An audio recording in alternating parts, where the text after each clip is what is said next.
this bazooka.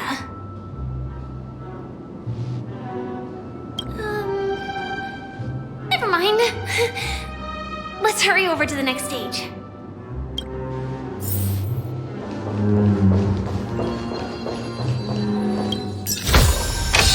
Perseverance pays off, doesn't it?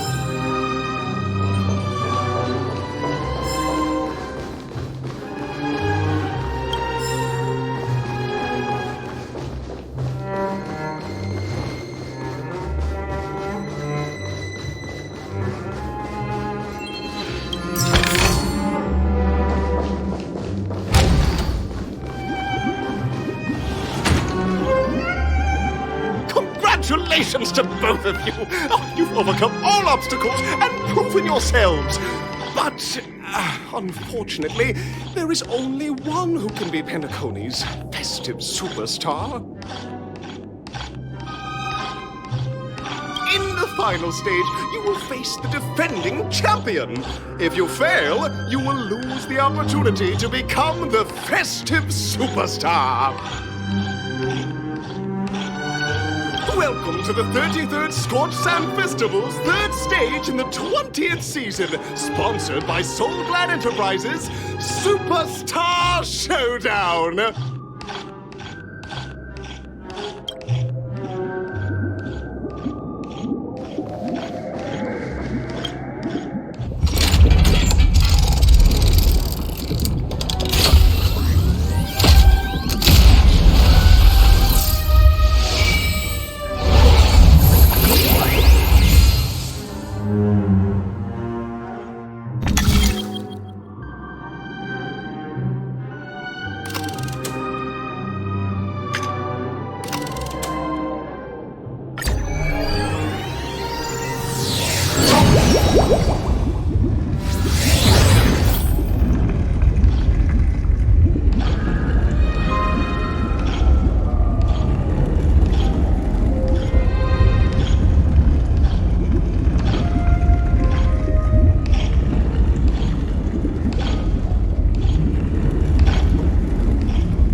extraordinary.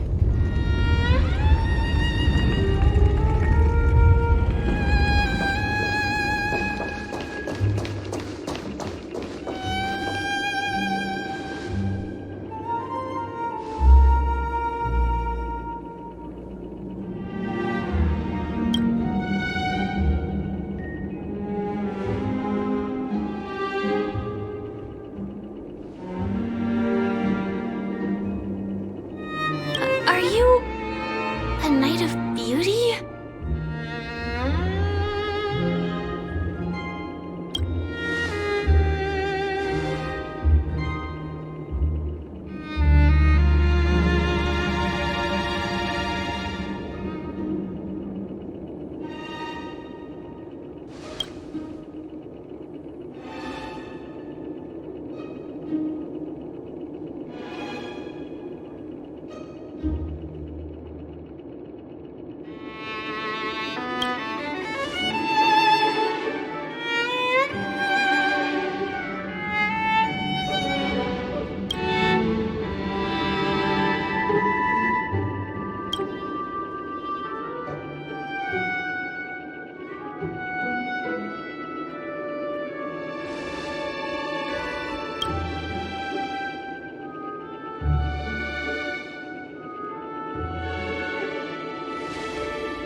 Behold, this symbol of pure... Oh, great. A walk in the park. Time for an overhaul.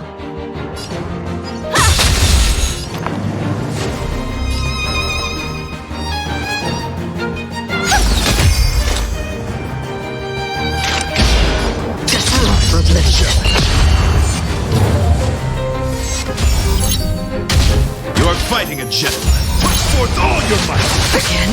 Try that again. I have something for you. I try hard sometimes. Watch this awesome move.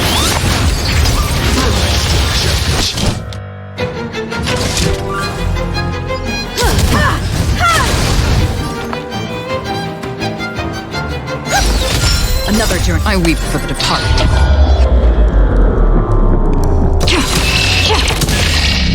It too shall fall. You won't get away. The flesh. Perhaps you still don't understand. Humanity never conceals its desire to control the heavens, and I'm no exception.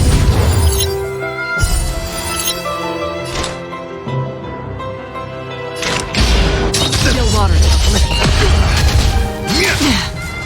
Pledged I'm loyal. You can't run. Rise to the challenge. Here. Behold, this symbol of pure... The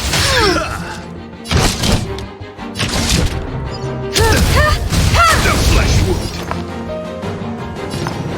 Resonate all together. Just for the challenge.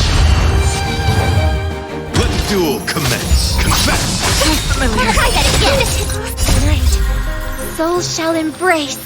Stars echo.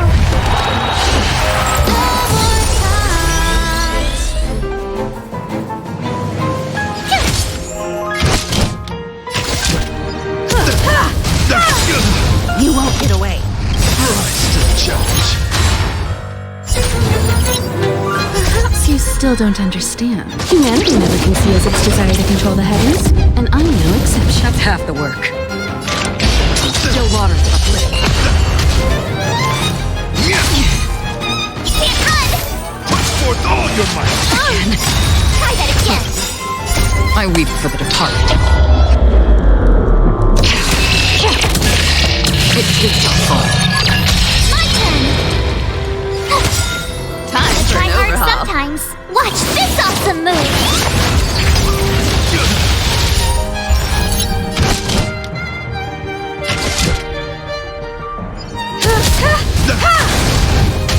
Bear witness. You are fighting a gentleman. May song bring us victory.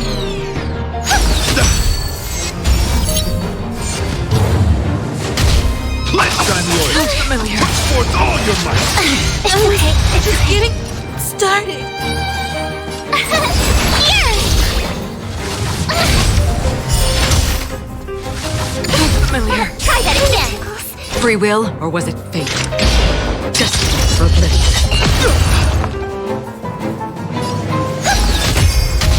Let the duel commence. Put forth all your might. Again. All will eventually rest familiar. Tonight, souls shall embrace. Stars echo. Stop running into me.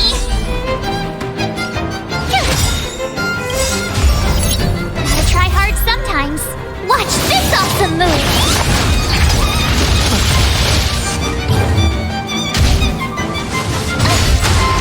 Try that again. I don't want to be alone. Let's go on.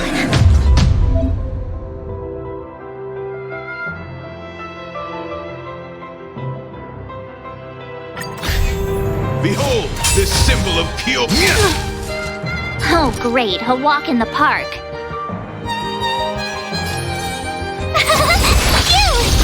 Time for an overhaul. Rise to the challenge. I hope for an end to strife in the world. Another journey begins.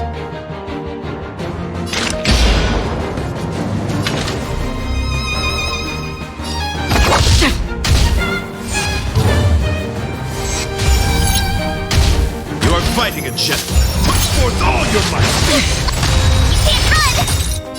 Gotta try hard sometimes. Watch this awesome move!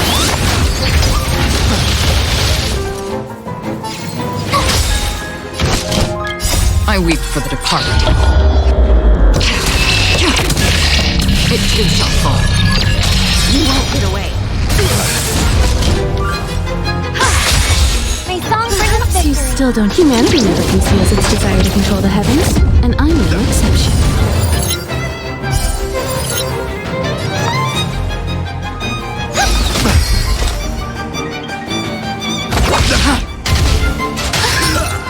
Confess. Try that again. Bear witness to. Rise to the challenge. You won't get away. Listen to the final song of life. Free will, or was it fate? Here!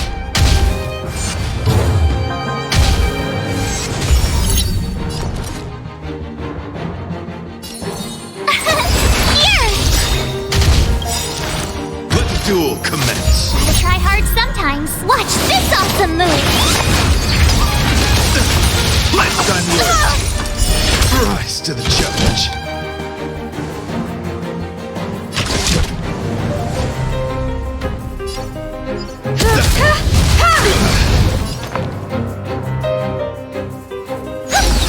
Another journey begins. Tonight, souls shall embrace.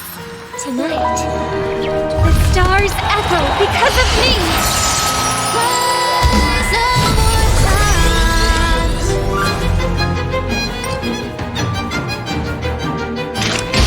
Still water to uplift. The flesh wound. I have something for you. Perhaps you still don't understand. Humanity never conceals its desire to control the heavens, and I'm no exception. Try that again. Put forth all your might. Can't run.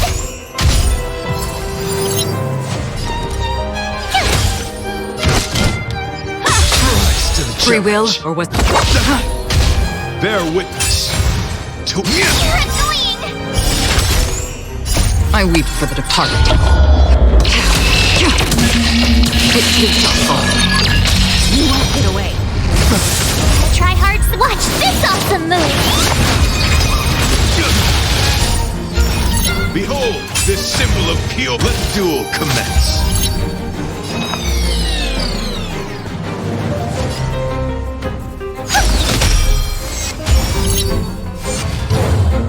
Lifetime loyalty. You've got a lot of nerve. Put forth all your might. Try that again. Rise to the challenge. Time for an overhaul.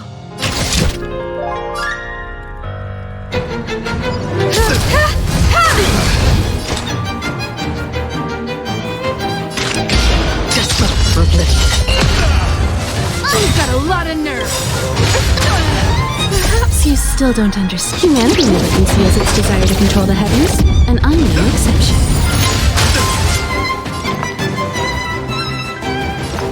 All together. You are fighting a gentleman. Put forth all your might. I weep for the departed. It too shall fall. You won't get away.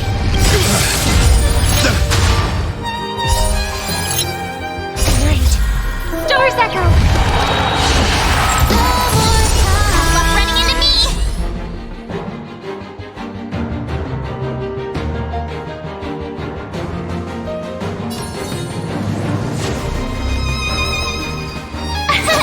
Here.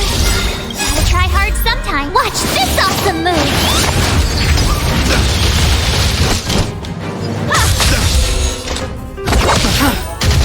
Bear witness to a duel commence. Rise to the You won't get challenge. away. I have something for you.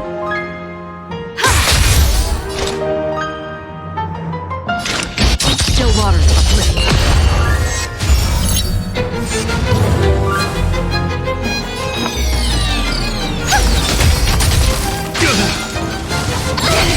You can't run. Just Try that again. started. Blessed on you. Put forth all your might. I weep for the departed. It too shall fall. Rise to the challenge.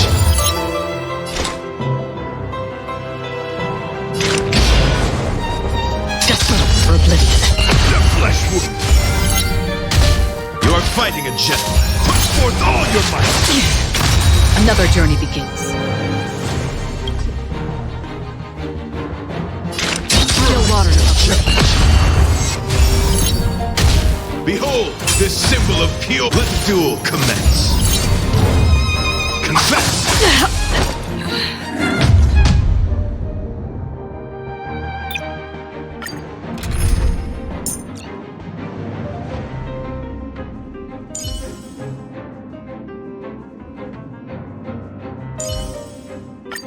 March, lead the counterattack. I believe in you. Bear witness to. Oh, great. A walk in the park. Time for an overhaul.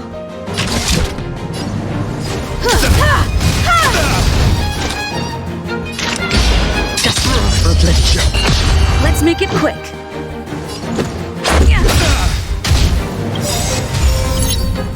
Rules are made to be broken. You won't get away. I weep for the departed. It too shall fall.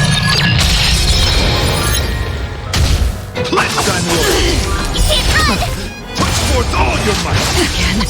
Try that again. Rise to the challenge. Perhaps you still don't understand. Humanity never conceals its desire to control the heavens, and I'm no exception. Try hard. Watch this awesome move. You won't get away. Told you I could fight.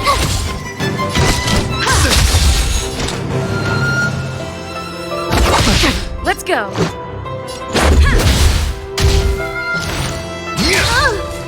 Confess. Familiar. Here. I have something for you. Behold, this symbol of pure. Still water for oblivion. Let's make it quick.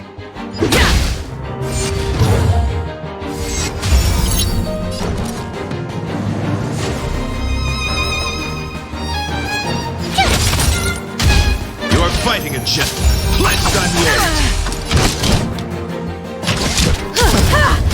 The flesh wound.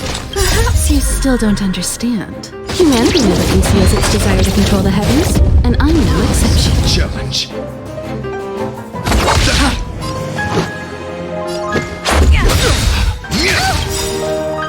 Rules are made to be broken. Put forth all your might. Can't run! Gotta try hard sometime. Watch this awesome move! Challenge.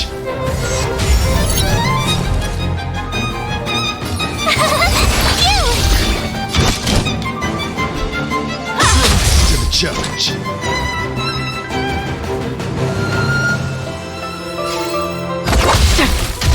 Bear witness to. Let's go.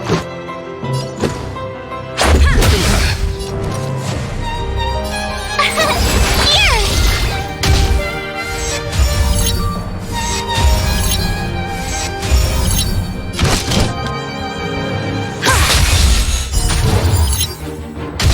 Let the duel commence. Put forth all your might. Try that again! You won't get away. That's half the work. I weep for the departed. It takes fun.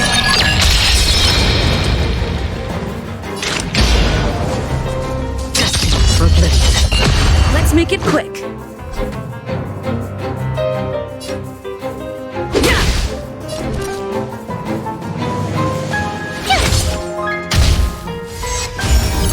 Time for an overhaul. Perhaps you still don't have humanity never conceals its desire to control the heavens, and I'm no exception.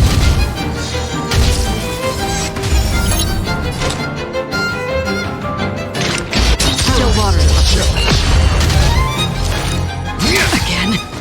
Cleanse on you. All will eventually rest from here. Gotta try hard sometime. Watch this awesome move!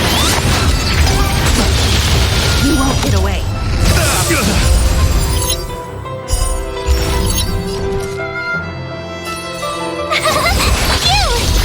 Bear witness to your fighting a gentleman. Let's go. I have something for you.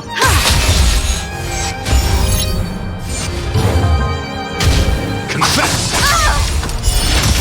Put forth all your might. I don't want to be alone. So this is defeat. Let the duel commence. Put forth all your might.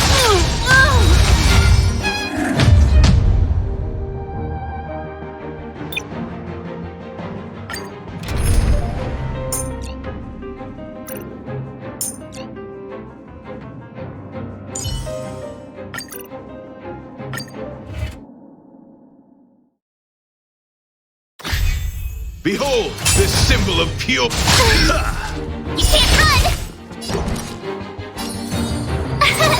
Here! Time for an overhaul.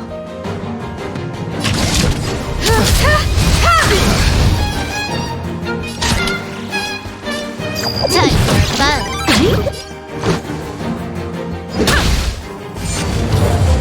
You are fighting a gentleman. Put forth all your might.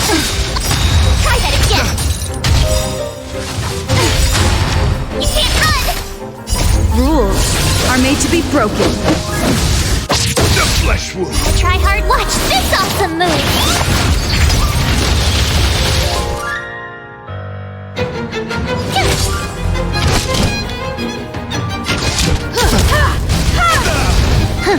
More enemies. Time for a buzz. Let's make it quick. This combat needs optimizing.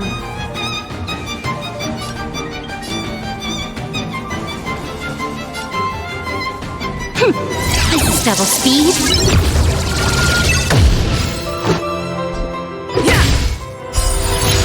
Rise to the challenge. Try that again. Confess. My turn.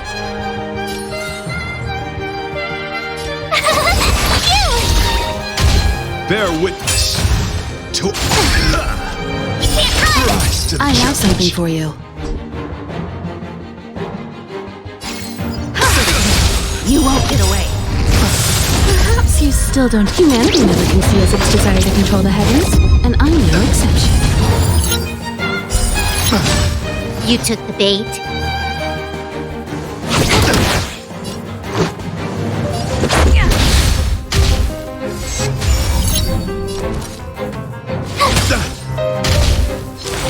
Let the duel commence. Pledged on loyalty.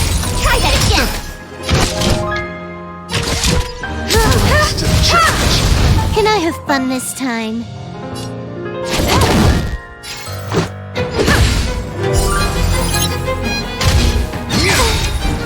You can't run! This combat needs optimizing. This is double speed. I try hard sometimes. Watch this awesome move! Put forth all your might. Rules are made to be broken. The flesh wound. Here! Rise to the challenge. More enemies. Time for a buzz. Behold, this symbol of pure.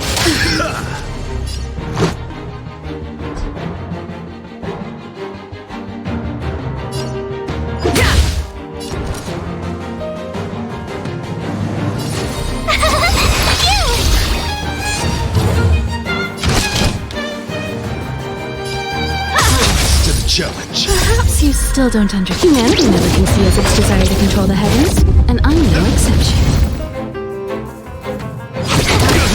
You won't get away. You are fighting a gentleman. Put forth all your might. Don't scratch. Try that again.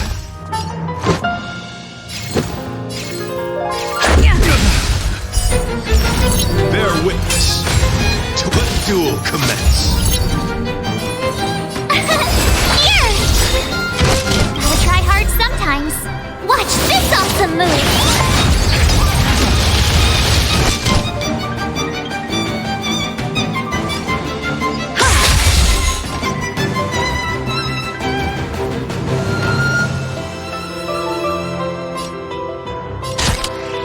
Time for a buzz. Confess. Go away! Rise to put forth all your might. Try that again.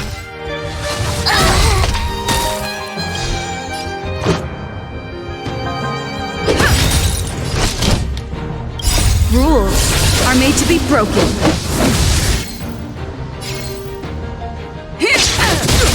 You won't get away. The flesh wound.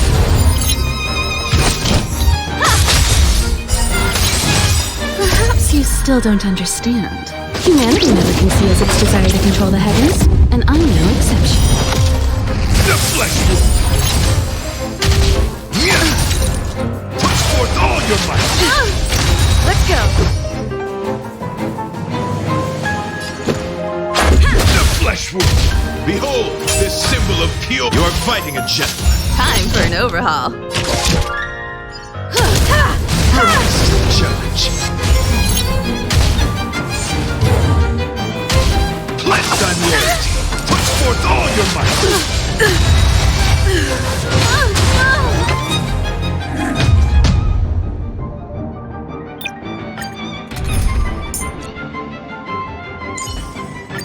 Don't worry. If anything happens, I'll just put... Bear witness to. Oh, great. A walk in the park. I have something for you.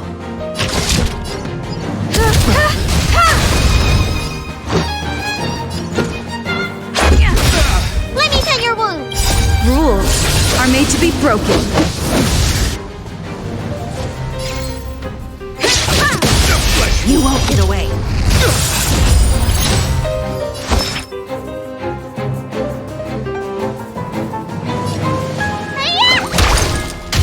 Let the duel commence. Put forth all your might. Can't run.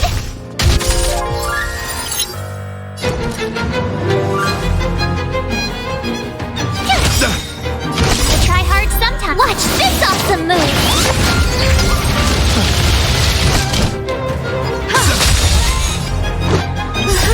still don't. Humanity never conceals its desire to control the heavens, and I'm no exception.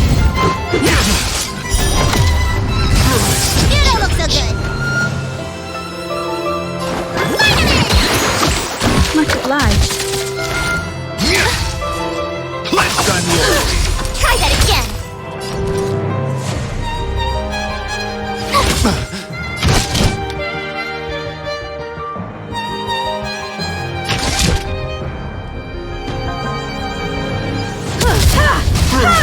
Challenge. Bear witness. To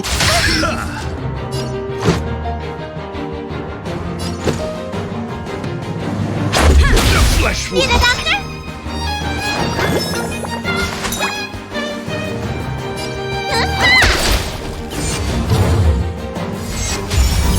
My turn.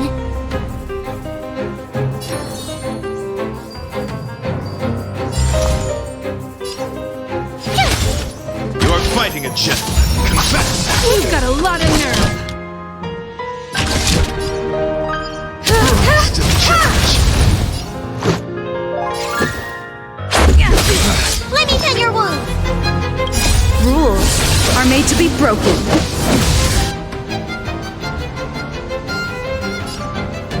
The flesh wound.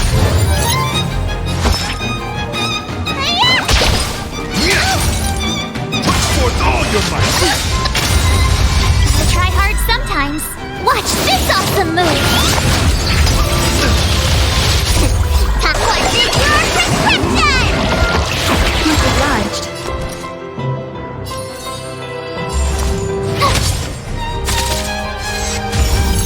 Time for an overhaul. Perhaps you still do. Humanity never conceals its desire to control the heavens, and I'm no exception. Behold, this symbol of pure. Let's make it quick. You won't get away. You don't look so good.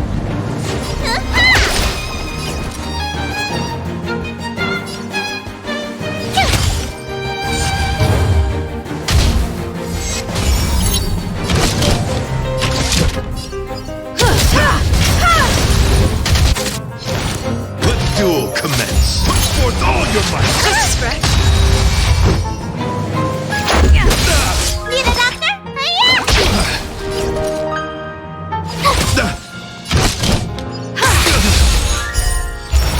Bear witness. You're fighting a gentleman. Tough luck running into me.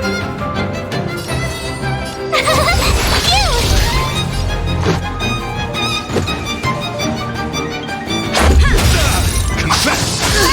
You can't run. Rules are made to be broken.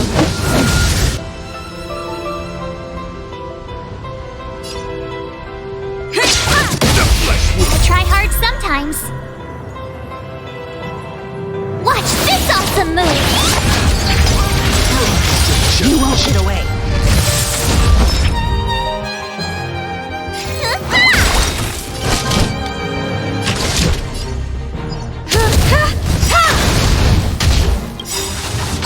More than Try that. that again. Perhaps humanity never conceals its desire to control the heavens, and I'm no exception.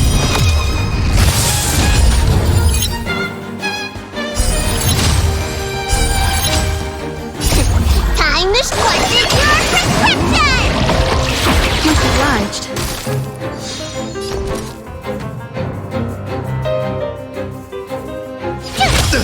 Let's go. You won't get away. You don't look so good. I have something for you. Put forth all your might. You can't run. You bully. Try that again. Put forth all your might. You can't run. I try hard sometimes. Watch this awesome move. Perhaps you still don't. Humanity never conceals its desire to control the heavens, and I'm no exception. Behold, this symbol of pure. Let's make it beauty. quick.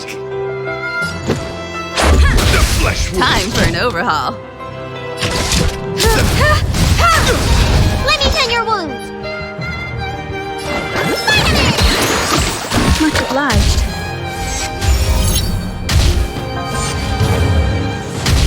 Let the duel commence. Lifetime war.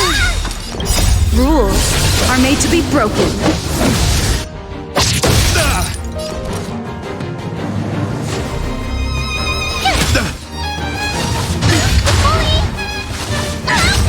I have something for you. Time to question your prescription!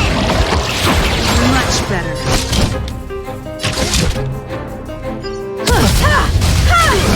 Let's go. You won't get away.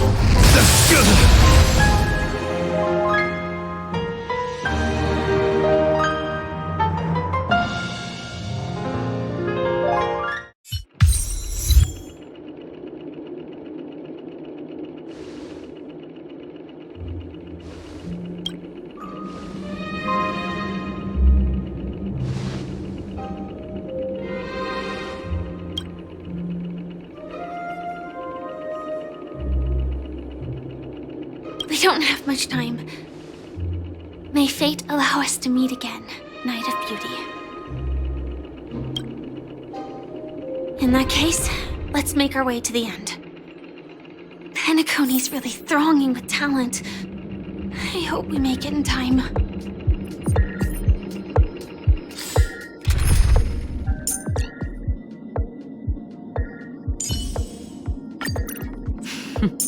So it's you. Our time spent with one another is precious.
Congratulations to the both of you on becoming the festive superstars of this year's Charmony Festival before entering the Grand Theater.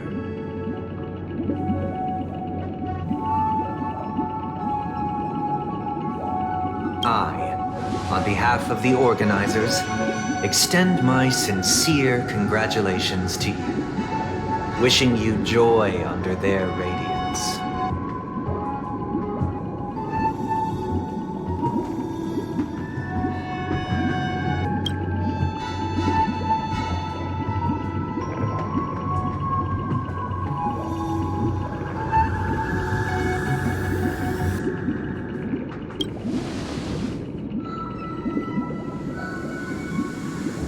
As previously promised, my sister, Mr. Yang, and I have met with the Dream Master. We delved into the truth about Penacony and its Stellaron, and have come to a consensus.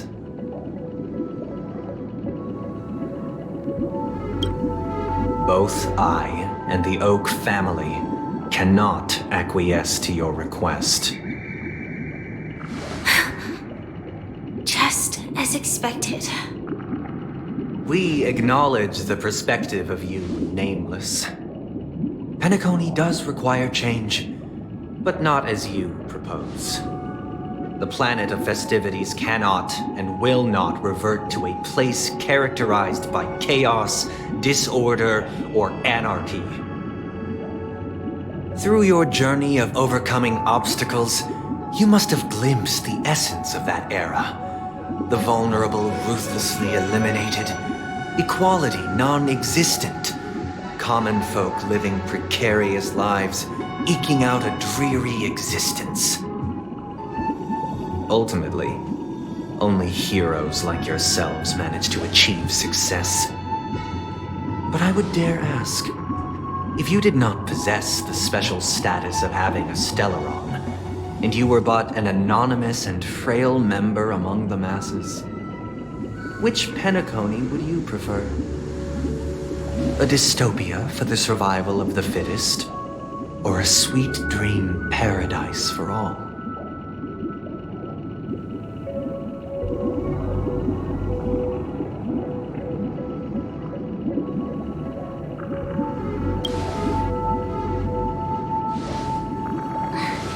That's not the point! Don't let him mislead you!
To the both of you on becoming the festive superstars of this year's Charmony Festival before entering the Grand Theater.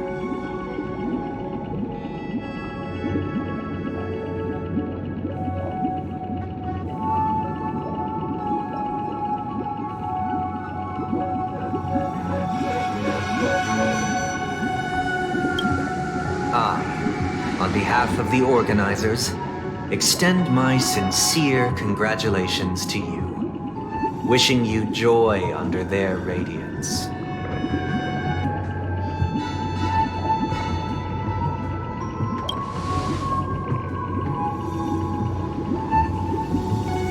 As previously promised, my sister, Mr. Yang, and I have met with the Dream Master. We delved into the truth about Penacony and its Stellaron, and have come to a consensus. Both I and the Oak family cannot acquiesce to your request. Just as expected. We acknowledge the perspective of you, Nameless. Penacony does require change, but not as you propose. The planet of festivities cannot and will not revert to a place characterized by chaos, disorder, or anarchy. Through your journey of overcoming obstacles, you must have glimpsed the essence of that era. The vulnerable ruthlessly eliminated, equality non-existent, common folk living precarious lives, eking out a dreary existence.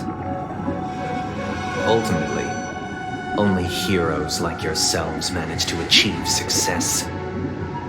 But I would dare ask, if you did not possess the special status of having a Stellaron, and you were but an anonymous and frail member among the masses, which Penacony would you prefer? A dystopia for the survival of the fittest, or a sweet dream paradise for all?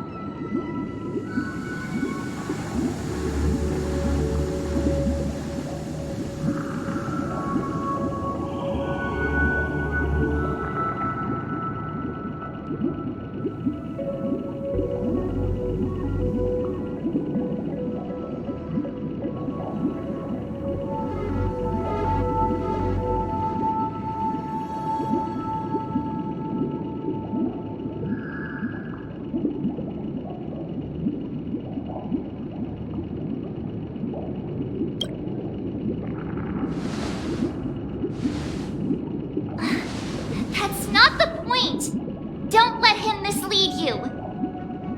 Mr. Sunday, even if the members of the Oak family can't fully agree on what to do about the Stellaron, now's not exactly the time to be holding an extensive discourse about Penacony's past and future, is it? The Stellaron issue concerns the life and death of everyone on Penacony. If anyone has a better suggestion, the crew is more than willing to listen. Also, it'd be best to tell us the ins and outs of that meeting.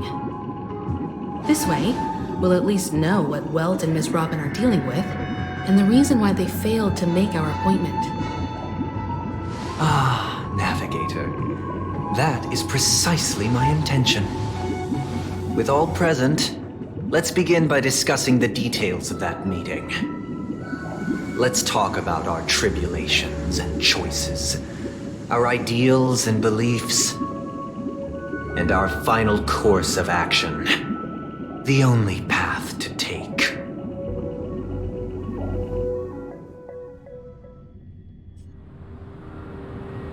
You mean to say that for the longest time, there have been scoundrels who would use the Charmony Festival that I have bequeathed to the masses as a tool to realize their ambition? Indeed, Dream Master. Once the Charmony Festival begins, the Stellaron's powers, along with the song, will be broadcast across the entire planet of Penacony. And then everyone in their dreams will be unable to awaken. This is indeed surprising to me. The dreamscape is maintained by the collective effort of the 5 families. If someone were to use the Charmony Festival to recklessly disseminate the power of the Stellaron, this individual must hold a position of great authority. Do you have any suspects? I'd like to ask, did you really not know of the Stellaron's existence? I would have never thought that this Nameless would point the spear at me. Quite astonishing indeed. If I have offended, the Astral Express extends its sincere apologies. But the current circumstances are dire and leave no room for meticulous inquiry. We're doing this out of concern for the Dreamscape's safety. So, if you could, please alleviate our concerns. Dream Master, it's just to prove that the Charmony Festival has nothing to do with the Stellaron. If we're being overly cautious, I will return to the stage to offer tribute in song, just per the arrangement.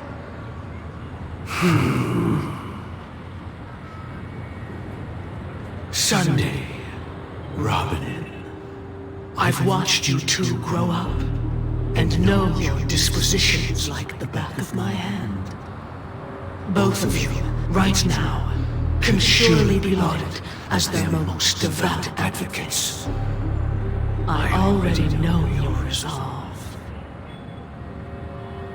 The magnitude of this matter is enormous and cannot be taken lightly. Since Mr. Yang has asked with such earnestness, I will personally respond in kind. If there is a need, the entire Oak family will be mobilized to heed your call. Someday, might I ask you to beseech them to cast their light unto me and question me in their stead, so that no lies may be concealed? I will do as you command. Robin, could I entrust you to be present as a witness, to document the truth, and to proclaim my innocence, so that all slander may be utterly dispelled? I will do as you command. May thy will be carried out on earth, just as it is in the heavens. Oh, triple-faced soul, please sear his tongue and palms with a hot iron, so that he will not be able to fabricate lies and make false vows. Let us begin. There is nothing else to prepare. Understood. Question. Have you devoted your life to your god, never worshipping other gods? Naturally. Do you love your god as you do yourself, always heeding their admonishments? Naturally. Have you strayed from the path expected by your god, betraying their name? Never. Have you ever been inordinate with your asks of your god, coveting more than the foundation of the creation itself? Never. Then, a final question. Do you swear to fulfill all vows, past, present, and future? With the Eon as my witness, if I do not deliver on my words, or if I renege on my vows, may I be cursed in accordance with divine law. They have seen your faith, and have endorsed your faith. With this, it can be evidenced... Just a moment. What is it, Mr. Yang? I have another question I hope to have answered. To my understanding, the family's harmony and prosperity have never relied on so-called divine laws. The god you both mentioned, are they truly Shipe? Mr. Yang should know that those belonging to the family toil together as if they were kin, embracing solidarity and unity under their light. All duplicity is laid bare before the harmony. Such a delicate and complex symphony. Which other god could perfectly harmonize this, if not for the Great One, Shipe? Perfectly harmonize it. Therein lies the problem. It isn't an outsider lurking in the shadows who changed the harmony, but a dissonance that has surreptitiously emerged from within this very symphony itself. In the distant past, there existed an Eon. With one flick of the wrist, they crafted the laws of the cosmos.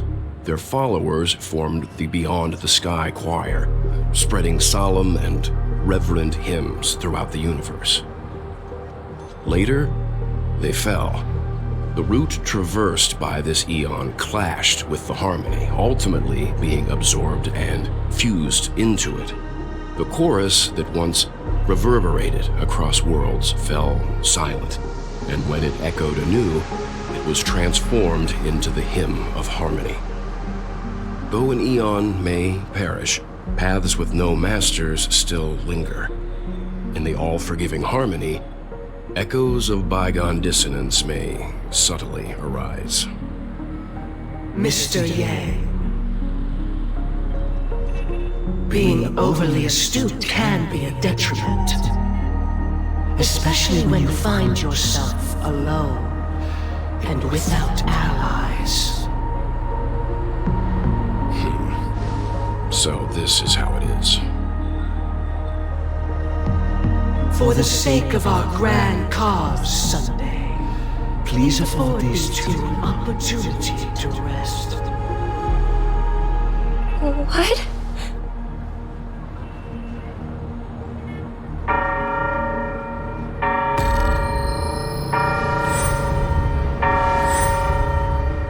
Sorry, Robin. It's just you... I did not wish for you to know this. It's a pity that things have turned out this way. So, this is the true reason I can't sing? The shadow that envelops Penacony is actually... We were never children of the harmony. Our ideal paradise could not have been crafted by Shipe. True bliss can only be guaranteed by the one who transcends the many. Within the foundation of law, humanity establishes civilization, and through harmony, we obtain order. Unbelievable. To think that there would be remnants of the Order on Penacony. What have you done with Mr. Yang and Miss Robin? Don't worry. I just gave them some time alone to ponder their fates. You should know that these actions make you an enemy of the Astral Express. Should we need to stand against the Nameless, it would only be myself and the Oak family involved. But we haven't reached that point yet, have we? Your efforts for the justice of Penacony are evident to everyone, and have been widely observed.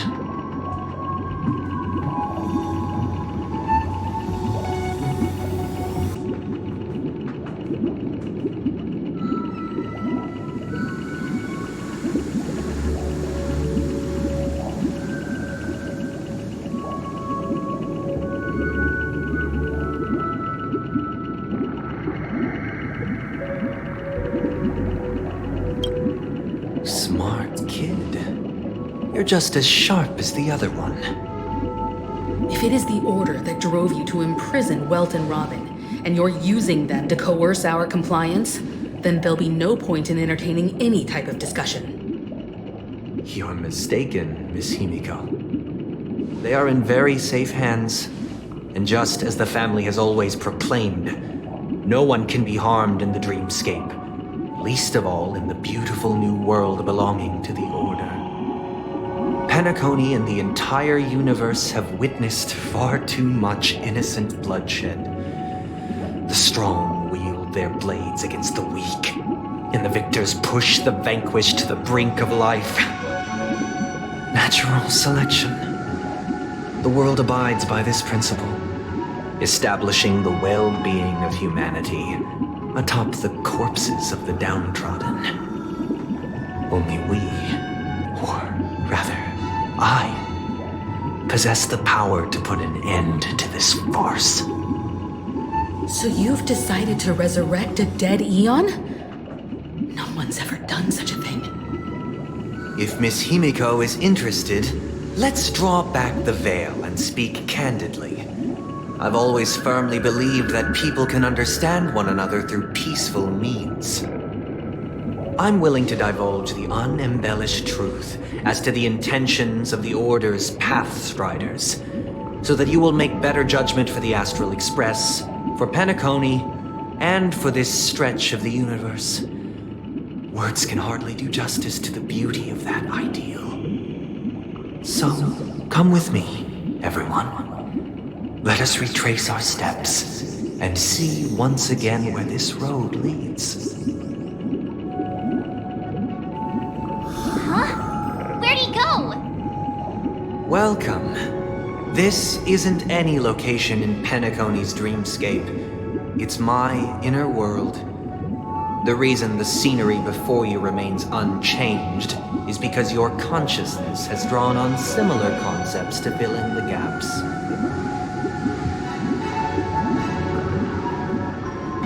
Did you do the same to Welt? It's a tuning process. Stronger in effect and more draining on the mind. The gray-haired guest has experienced it before, so she should understand what it entails. Tuning allows you to intuitively grasp my feelings, which also means that I cannot hide anything from you. Now, everyone, please look at the huge screen. The road we once took begins here. From this point on, you will witness the numerous decisions I've faced, I've selected a portion of these to share with you. I believe after going through similar predicaments, you'll be able to better understand my thoughts. Let's begin. The first decision. A story about a baby bird. This story happened when Robin and I were very young. We were victims of the Stellaron disaster, and the family's Mr. Gopher Wood, who would later become the Dream Master of Penacony, saw that we siblings had no one to turn to and took us in. Later on, Robin and I lived a time with nary a care in the world. One day, after dinner, while my younger sister and I were lounging about in Mr. Gopher Wood's yard, we spotted a fledgling Charmony dove all on its own. That baby bird was tiny. It didn't even have all of its feathers, and it couldn't sing. When we found it, it was already on its last breath, having fallen into a shrub, probably abandoned by its parents.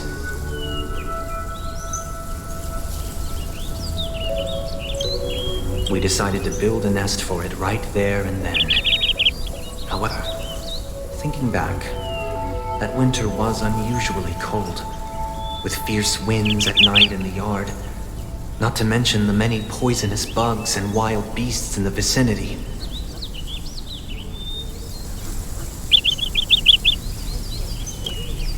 It was clear that if we left the fledgling in the yard, it stood no chance of surviving until spring.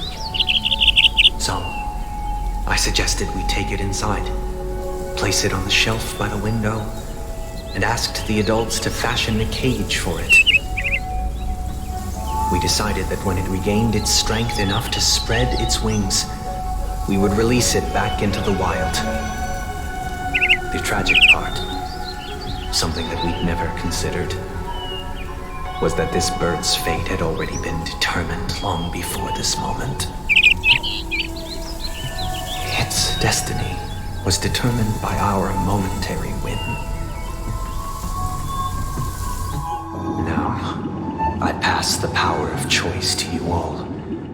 Faced with this situation, what choice would you make? Stick to the original plan and build a nest with soft net where the Charmony dove fell. Or build a cage for it and feed it, giving it the utmost care from within the warmth of a home. I eagerly await your answer.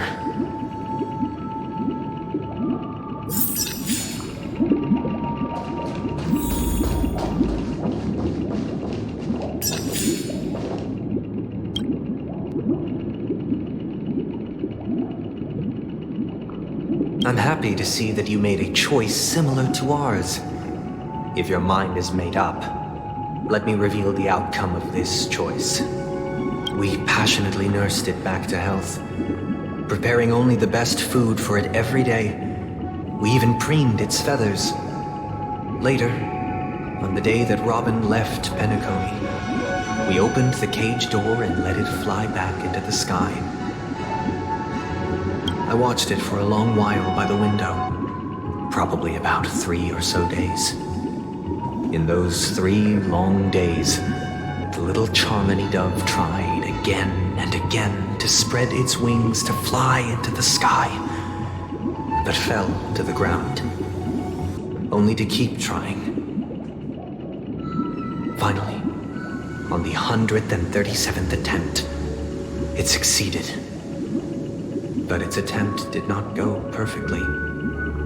After flying unsteadily for a while, it fell to the ground, unable to grasp the direction of the air currents.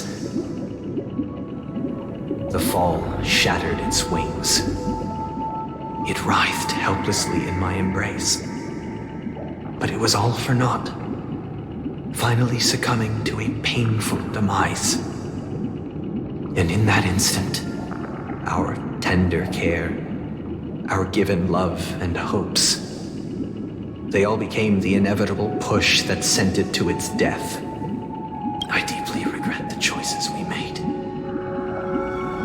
Next, let us head to the second decision. This time, it's the story of a dream chaser.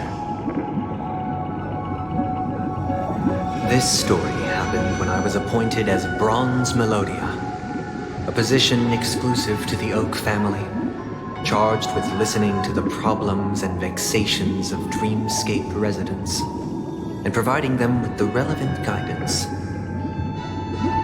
It was during that period that I had the opportunity to hear voices from all corners of the dreamscape. Joy, sorrow, arrogance, regret. The complex tapestry of human nature that formed the world. And I was fortunate to catch a glimpse of it. He was a dream chaser and an illegal stowaway. Just like the rest of them, he came to Penacony in search of a better life. Except that, to most people, the price he paid, I suppose you could say it was everything. He told me I sold everything I could at home. The house, the land, even his 2 children. He said he could not afford to raise them, and that at least they could eat if they lived as slaves. He had a plan in place. He would buy back his children once he had made his fortune, and enjoy Penacony's beautiful dream with them. Alas, his plan to smuggle himself was somewhat clumsy, and he was sniffed out by those pig-headed hounds. After hearing the Dream Chaser's story, I immediately appealed to the Bloodhound family to cease their pursuit. That way, at least he could live peacefully. But I was still too naive to the ways of the world. I did not anticipate that what I thought was a kind gesture would later lead to dire consequences. I'll tell you the outcome soon. For now, I'd like you all to make a choice. Will you do as I did and try to convince the Bloodhound family to stop their pursuit so that the Dream Chaser may live peacefully and realize his wishes? Or will you remain silent, leaving him to languish while the hounds are hot on his heels until his inevitable judgment arrives? I look forward to everyone's decisions. Who knows? Perhaps they might even alter the outcome of this tragedy.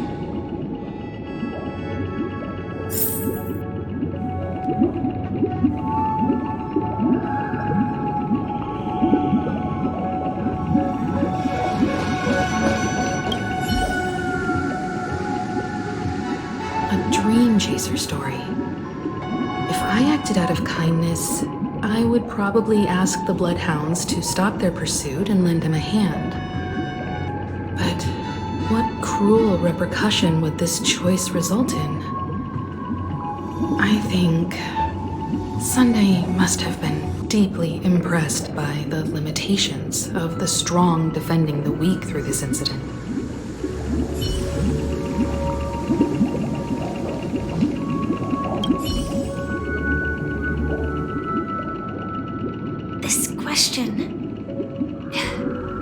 Surely it has some connection to the baby bird story. And this connection is precisely the breakthrough Sunday aims to use to persuade us. I'd probably choose to ask the Bloodhounds to cease their pursuit.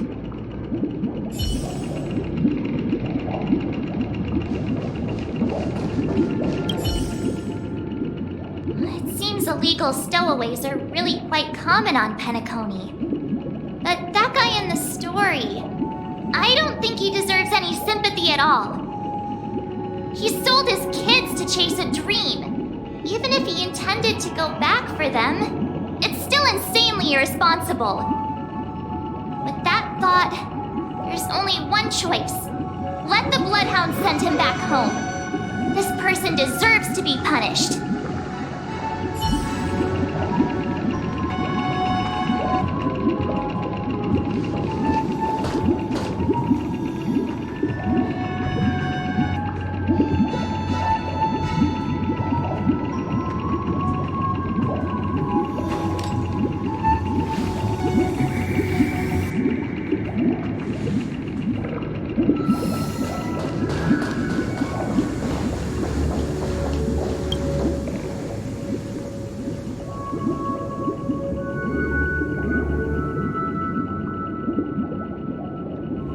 I'm honored to witness you arriving at the same decision.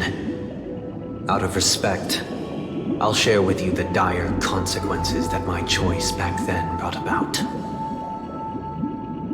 First, the outcome. He attained major success.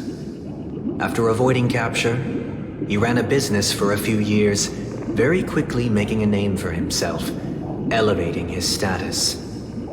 He might not have become a tycoon like old Audie, but he was considered a character of excellent repute. Now then, did he realize the wish he set out to achieve? No. The last time I saw him was in the real world, where the hounds were going to permanently exile him, and I was the accompanying bronze melodia. The mission was simple. Listen to the criminal's repentance. He told me the reason he was in this predicament was because he conspired to usurp the head of the Alfalfa family. When I asked him about his 2 children, he instead responded with a question. What children? In the end, my heart aligned with the harmony, and the good deed I dared to undertake held no value, turning instead into a wrongdoing. It created a lamentable oppressor and countless oppressed individuals. As to your choice, I once again offer my heartfelt apologies. Next comes the third and final decision. And the story this time is my own. This story happened the day I was appointed the Oak family head. At that time, Mr. Gopherwood was the current Dream Master, and as per his wish, we had a private conversation. What surprised me was that the Dream Master had only come to deliver a letter to me. He let me read its contents, and it was a letter from my sister. The letter contained the usual pleasantries, anecdotes from her travels, nothing out of the ordinary. Just as I started wondering how this letter related to our discussion, the Dream Master began to speak. Do you know who wrote this letter? My sister, of course. But why would you personally visit me to hand me a letter from my sister containing mere trivialities? To help you grasp the full scope of this issue. Do you know where Robin is at this moment?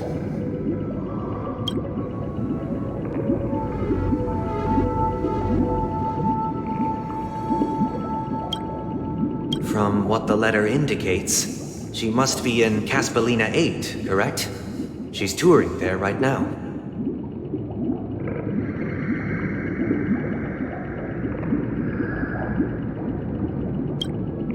Correct.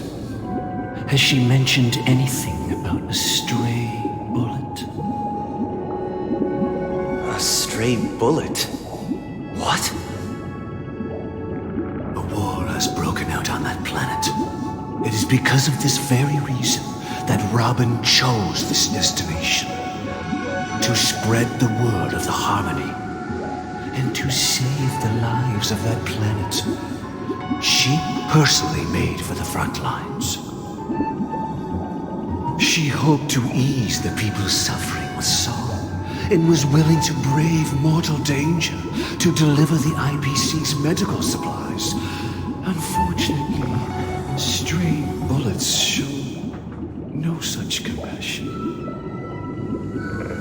Is she all right? If the operation was successful, she should probably be recovering in the field hospital. By the eon above, the bullet struck her neck directly, yet possibly as a reward for her consistent deeds of harmony, it didn't hit any vital arteries. Once you've attended to your outstanding tasks, it'd be advisable to write her back as soon as possible. Those matches. I'll pack my bags right away. My gratitude for bringing this to my attention, Mr. Gopherwood.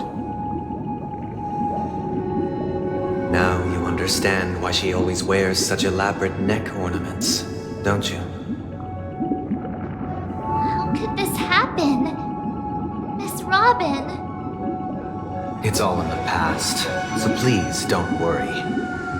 I share this in the meager hope that you will understand the harmony's limitations and predicament.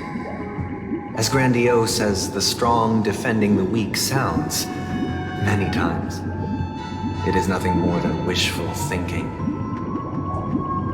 Likewise, I've prepared one last question, one last choice. But rest assured, this choice will not have any grave consequences.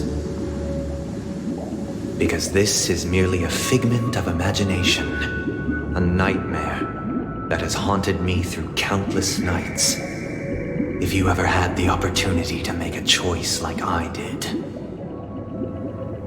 would you still support Robin's journey on the path of harmony?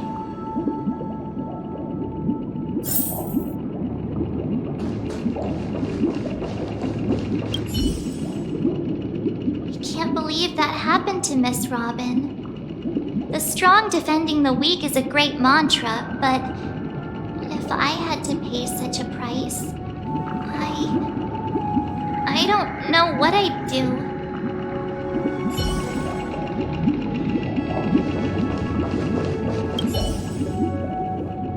I often feel like I've dreamt of similar scenes on certain nights. In the dream, I see blurry faces. I don't know who they are, but I sympathize with all of them, fighting for survival against some unfathomable force. Their confusion and fear are lucid to me, but I also remember they chose never to give up. Just like Miss Robin. If Mr. Sunday's question leaves you puzzled, you should find the answer from your own experiences. With each trailblaze, dangers and tribulations will surely follow. But would you ever back away? Would you stop March and Don Hung from reaching their next destination? I believe you have an answer of your own in your heart.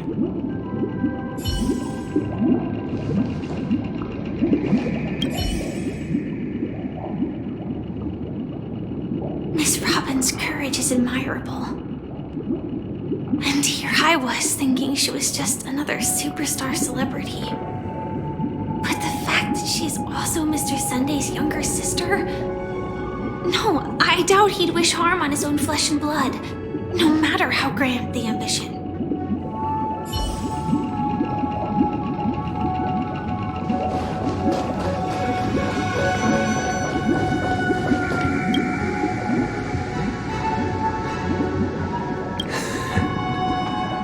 I see. I am now aware of everyone's stances. Raising these questions merely serves to illustrate one point.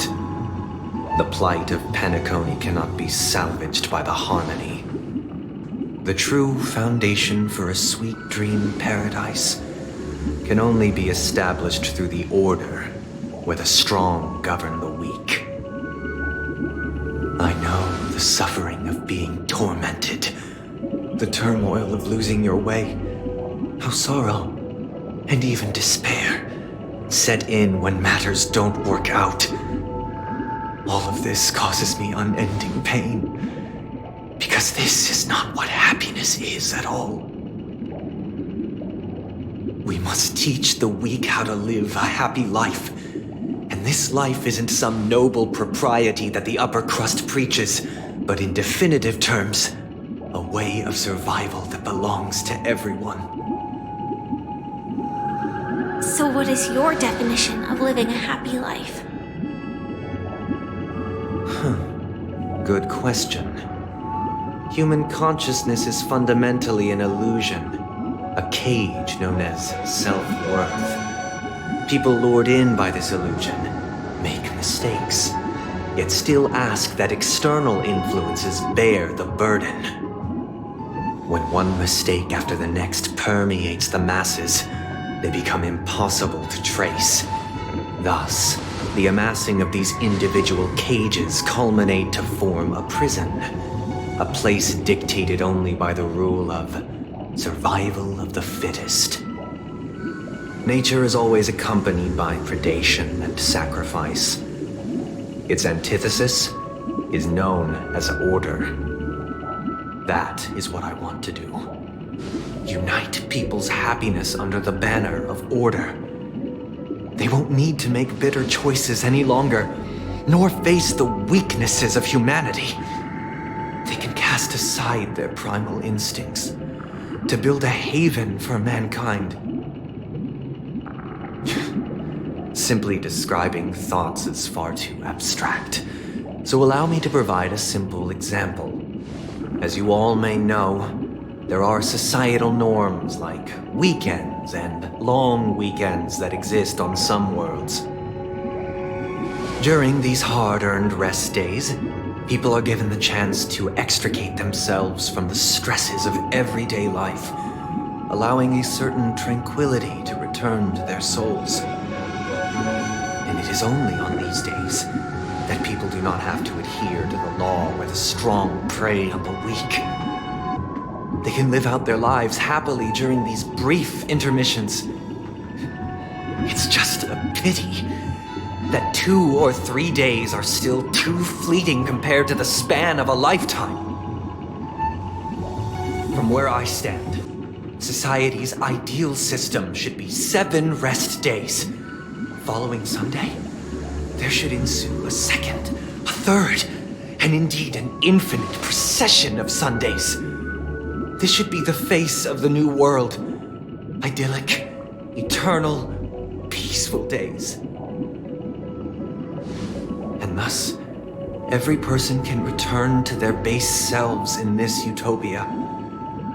Some gaze in reverence at the stars, pouring their whole beings into calculating the distance between us and the isolated world of Pagana. Meanwhile, some seek refuge in quiet corners, holding one another, unencumbered by the chains of unwelcome obligations. There would be no need to bear the hardships of reality. Only in this way can humanity face the inevitable end with the purest of spirit, living a life of dignity. This is what it is to live in bliss. Miss Firefly, you who are stricken with entropy loss syndrome, you of all would surely understand this.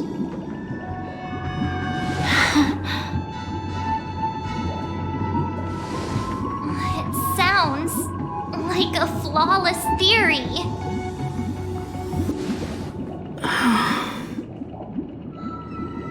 But what is the price to attain all this? The cost is minute, merely a personal and eternal sacrifice. If this paradise is to be maintained for everyone, someone must remain trapped in solitary awakening until the end of the cosmos. Awakening. Which means that this so-called paradise is still a dream. Stepping into this paradise means forsaking reality, correct? It is not forsaking, but transcending. Flesh, blood, sorrow, weakness. If the physical is the root of spiritual suffering, it is only logical that we defeat it. But in this supposed bliss, people won't have defeated their demons. The chance to overcome their tribulations would be forever lost to them. In other words, it is an escape. That's another way of understanding it. But there is no shame in escape. On the contrary, the seeds of escape exist in everyone's hearts. Don't you agree, Miss Firefly? And as to why we sleep, it is because we are afraid to awaken from our dreams. But this is not in conflict with the grand plan. Only in acknowledging this can we truly understand the frailty of human nature, and from there, show compassion and protection.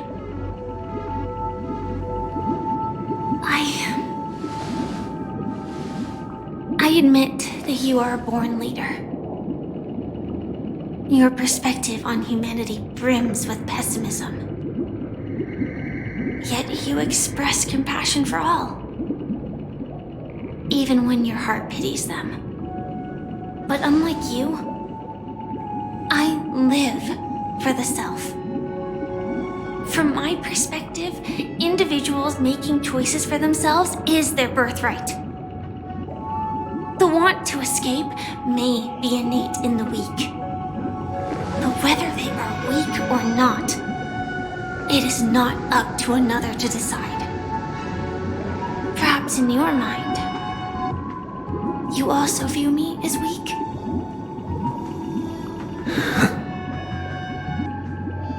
Because I don't think so. Since Miss Firefly has said her piece, the Astral Express will also naturally give you our answer. We'll leave it to you. Just as Mr. McHale instructed before. Tell him our choice.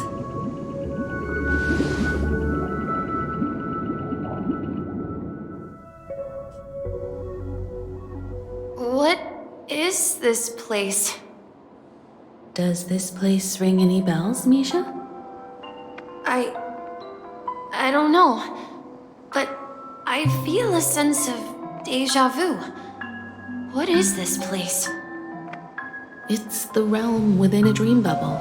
This was left to the Astral Express by a nameless, but weirdly, when we entered it, it was completely empty.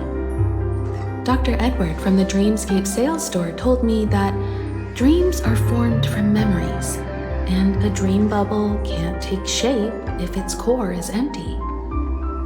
So I thought you might be able to help us in unraveling this mystery, Misha. As a hotel doorman, you know Penacony best among us. I don't know much about dream bubbles, but if you want to figure out what this mansion is, I'll do my best. I'm counting on you then. Himeko, I still don't get it. Why were you so sure that Misha had a connection with this dream bubble? I wasn't sure. It was just a hunch. But since Misha feels familiar with this place, my hunch might be correct.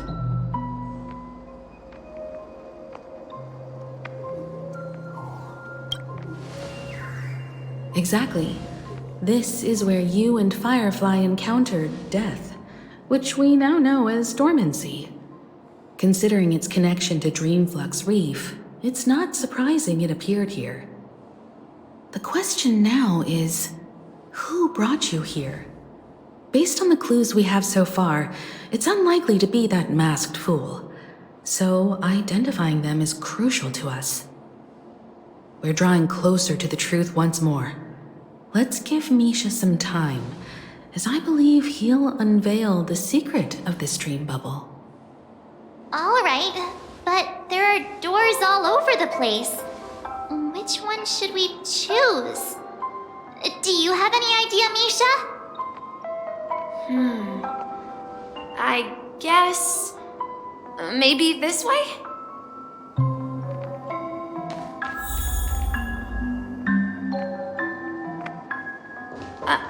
I'm not entirely sure, but... let's give it a try.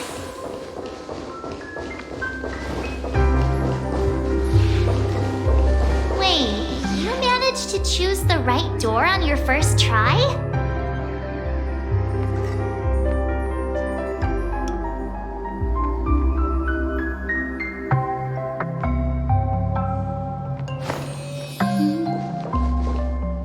Weird. This place is quite different from the hotel. But I feel like I've been here before, and even lived here for a while. If I remember correctly, there should be a fireplace down that hallway. Clocky and I used to sit by the fire, listening to the crackling of firewood. And the room on the other side was the toy room. I loved spreading out all the toys from the box on the floor and making up stories for each of them. Hold on. This doesn't make sense. Didn't I grow up in Dreamflux Reef? So, what is this place? This could be a case of amnesia. Don't worry, Misha. It's common for everyone to forget certain aspects of the past. Those memories haven't vanished. They're just lying in the depths of your mind. We can surely get them back. Since this place seems familiar to you, why don't we explore a few more rooms and see if you can recall anything more? Yeah, then let's check out the rooms I just mentioned.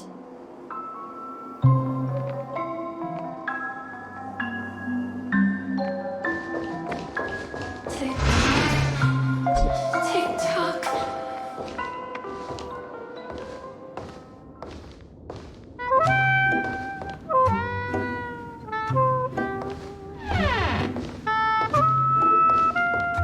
I heard some noises from the room. Origami Bird? That's a friend of mine. You and Origami Bird are friends? Yeah.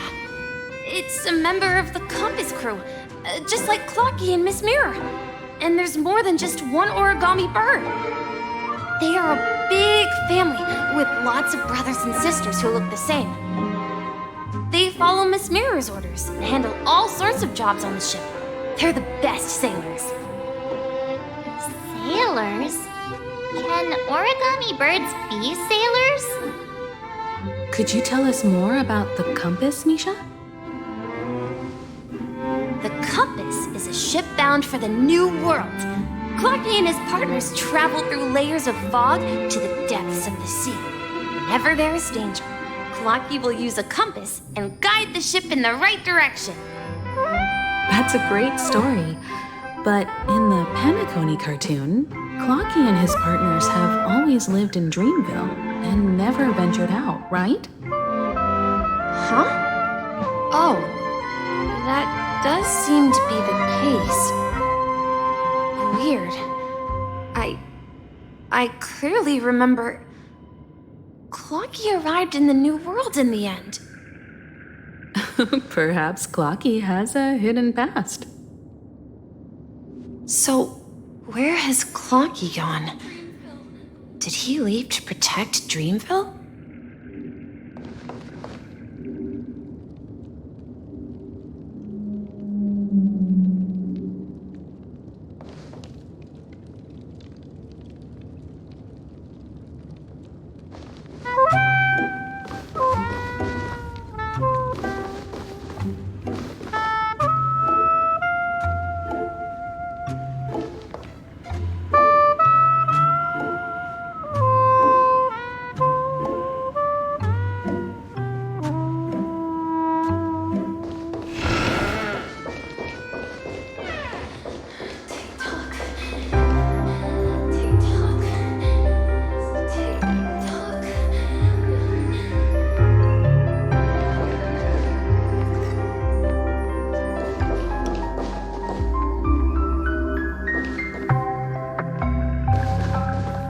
Mikhail, that's the name. Now we all know him as the Watchmaker. So, who is he talking to? Do you know anything about it, Misha?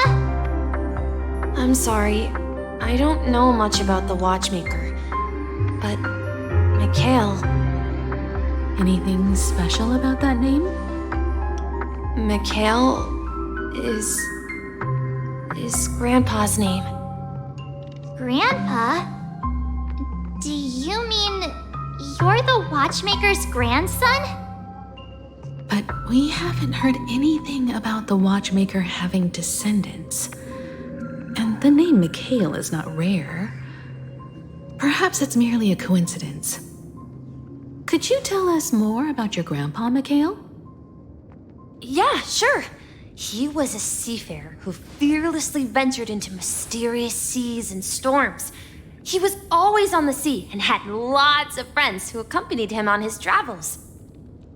He didn't want me to call him Grandpa because that would make him sound old. He believed he was still young.